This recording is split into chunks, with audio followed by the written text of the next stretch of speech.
Hello everyone. So today my name is Iziana and I'm gonna explain about the implementation of statistical models in rainfall event simulations according to the journal that I have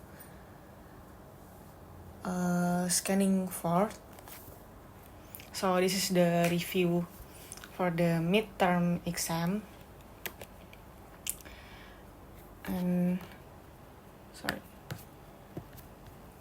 Okay, so starting from the introductions, rainfall data is very important in terms of environmental analysis because it is used in many real life situations.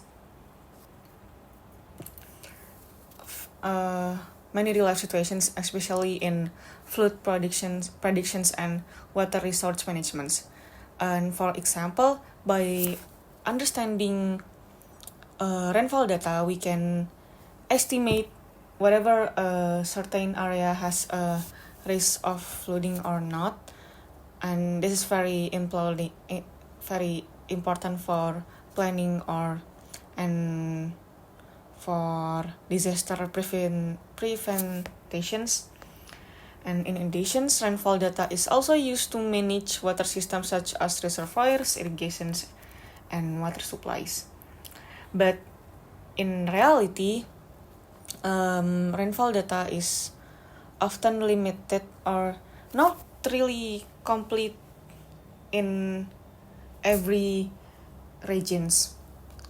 So in many regions, the data is only recorded for a short period of time, or there are not enough observations stations to collect the accurate data. And then because of these limitations, it becomes hard or difficult for the researchers to analyze long-term rainfall patterns and make reliable predictions. And because of this, statistical model are used as an alternative way or solutions to complete and generate more reliable data, which then can be used for the researchers for further environmental analysis. And there are and why do we use statistical data to model the rainfall? I have been questioning for this while I'll scanning about the journal, but according to the journal, there are several reasons why statistical methods are used to model the rainfall. And firstly, it is because statistical model allows the researchers to simulate rainfall even when the real data is limited or not complete. And this is very useful because collecting rainfall data over a long period of time is not always possible in every locations. And secondly, rainfall variables in real life are not independent, but it is actually related and connected to each other.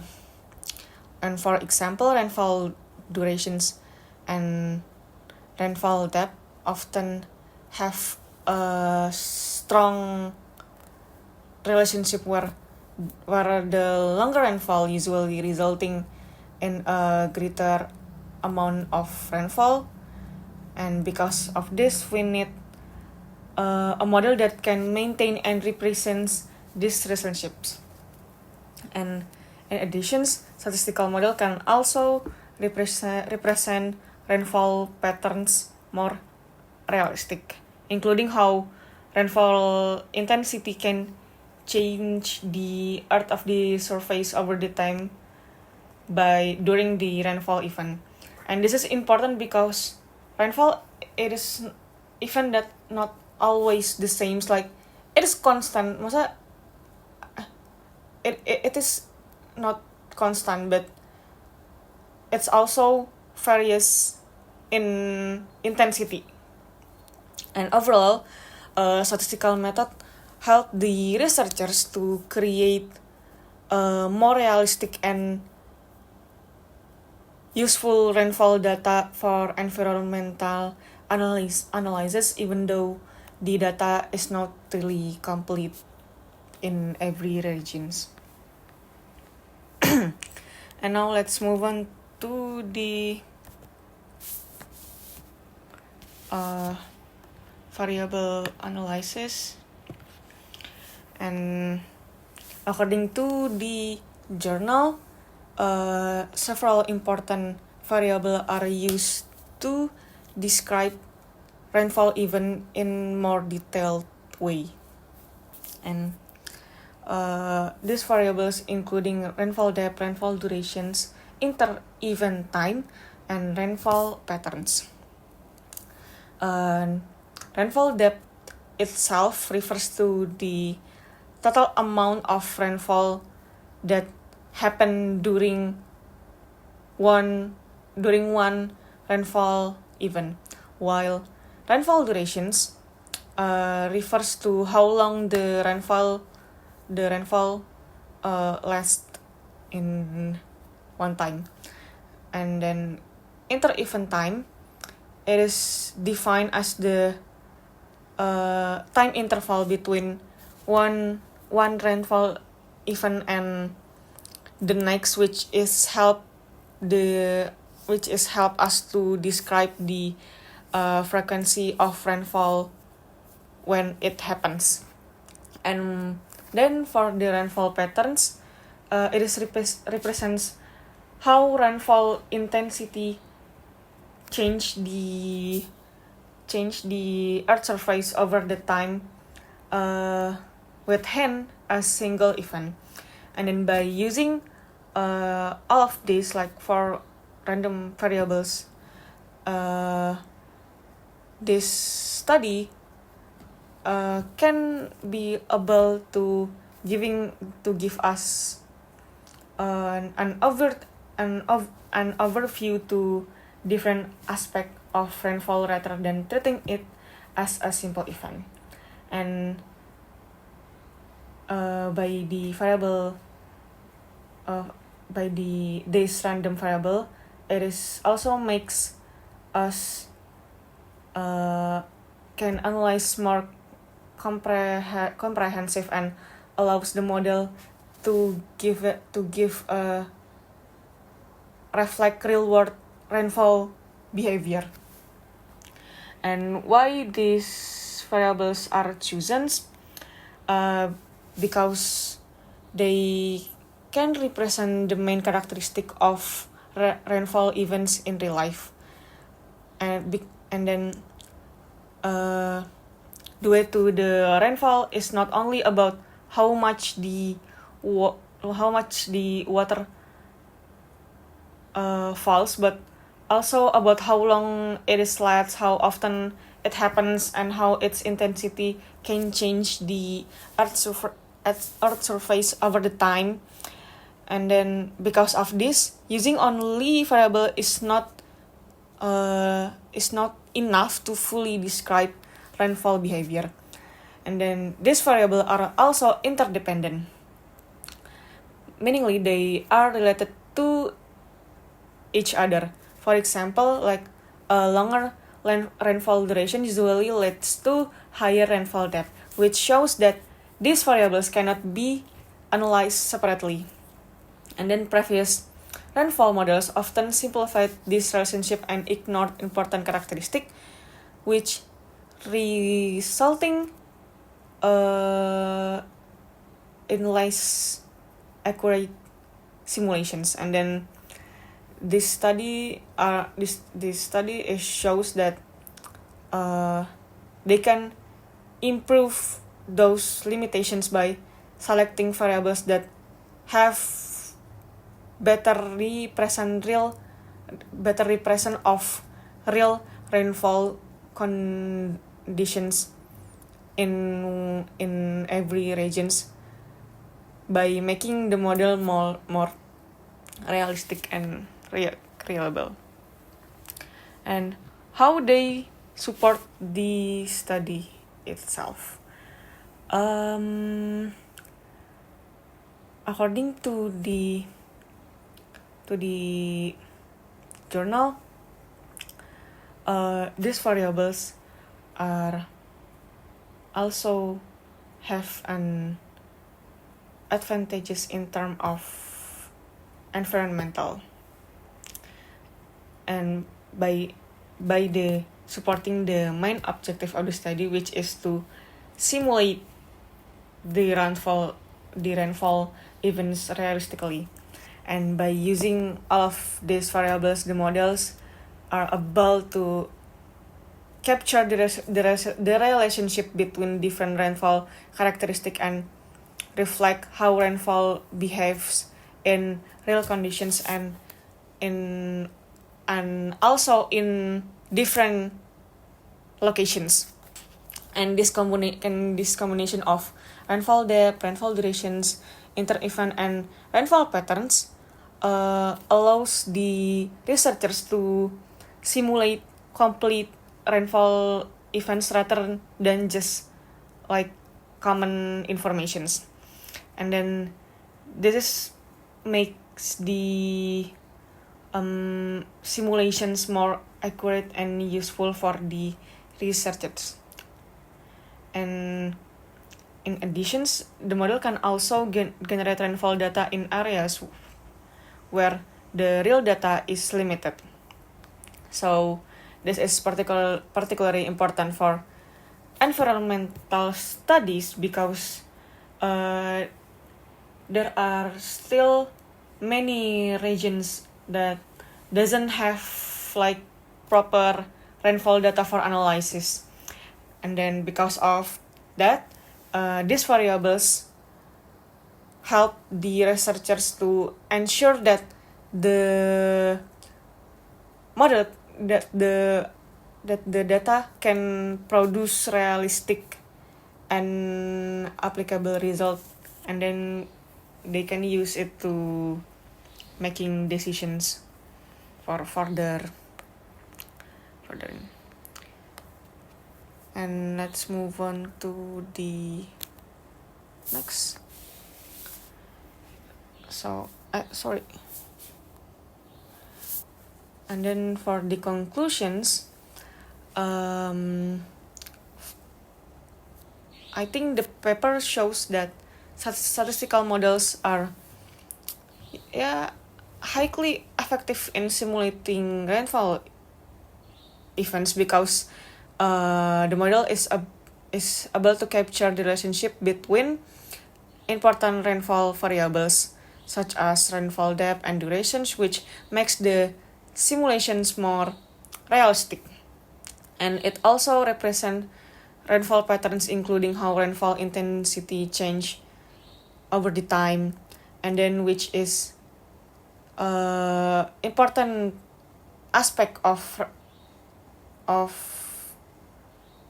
important aspect to study of rainfall behavior. And these studies is also useful when the real rainfall data is not complete, as it can generate reliable data for analysis. And overall, from me, statistical modeling, I think it is a useful tool for environmental and hydrological studies because particularly in applications such as flood predictions and water resource management, where we have to, when we need accurate rainfall data. Yeah. And I think it is conclusion for me. And then let's move on to the learning reflections. I think it's likely personal for me, but from this subject, I have learned how to use like the implementations of statistic in real life. Like as I said before, I have been questioning why we need to studies about statistic while we study about environmental geography. So now I have a better visions of understanding of data, particularly in term of probability and distributions, which is somehow it is related to the environmental, such as like journal that I have been review, and this knowledge helps me understand the connection between statistical data and environmental problems. And then yeah, overall this subject has also improved my critical thinking skills, and making me to can analyze data more effectively. Yeah, overall it's nice, like it has given me a better perspective of how the data can be understand by the by the terms of environmental. And then I think that's all from me. Yeah, I'm sorry if there is any mistaken. And then the problem 2 will be following after these videos. So thank you for listening. Hello everyone, so now I'm going to explain about the problem number 2. And for this problem we are given that the mean is 1200, and then the standard deviations is 115. And then we will solve each part using the normal distribution and z-score. And for the part of A, the questions is asking to find the probability that x is bigger than 1415. And first of all, we convert the 1450 into z-score using the formula. So we can get 1450 minus 1200 divided by the standard deviations, which is 1015. So it's given like 1.67, and then we check the z table, and for the z equals 1.67, we can get 0.995 something, and then for the value represent the probability to the value represent the probability is to the left, meaning p x less than 1450, but we want the probability is greater than 1450, so we subtract it from 1, which is 1 is the total probability, and then so 1 minus 0.9 something is give us like 0.0475, and then so the answer for the A it is 0.0475. Okay, let's move on to the B sections. So the questions for B sections is find the probability that x is between 1000 and 1003.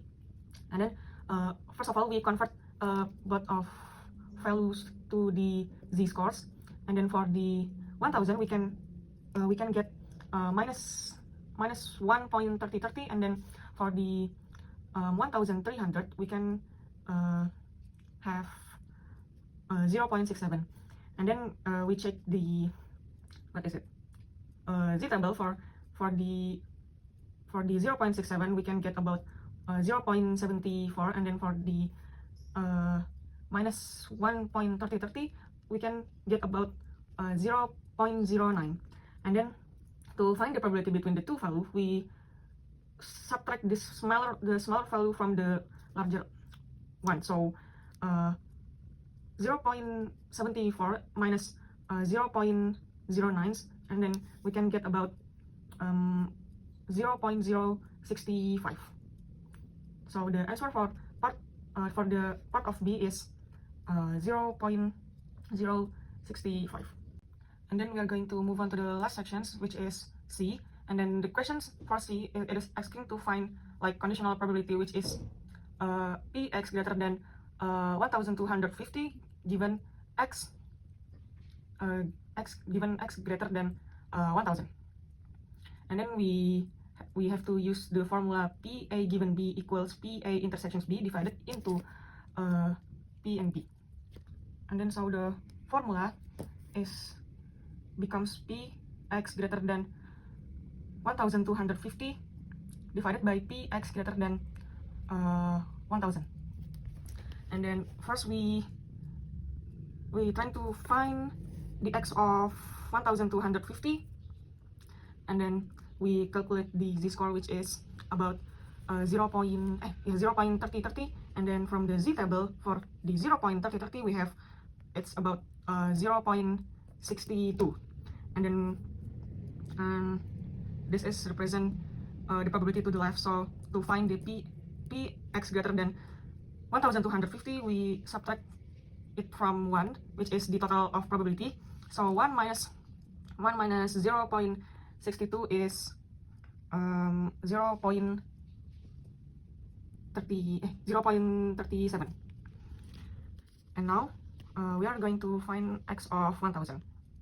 So according to the previous sections, we already have the z of 1000, which is minus 1.3030. So we have so we can directly find the z table. So we can get it's about 0.0918.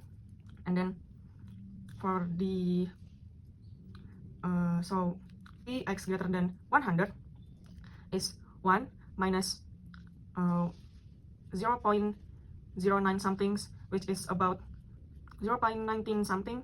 And then finally we can divide the two values, like so 0.37 divided into 0.19, which is give us 0.14.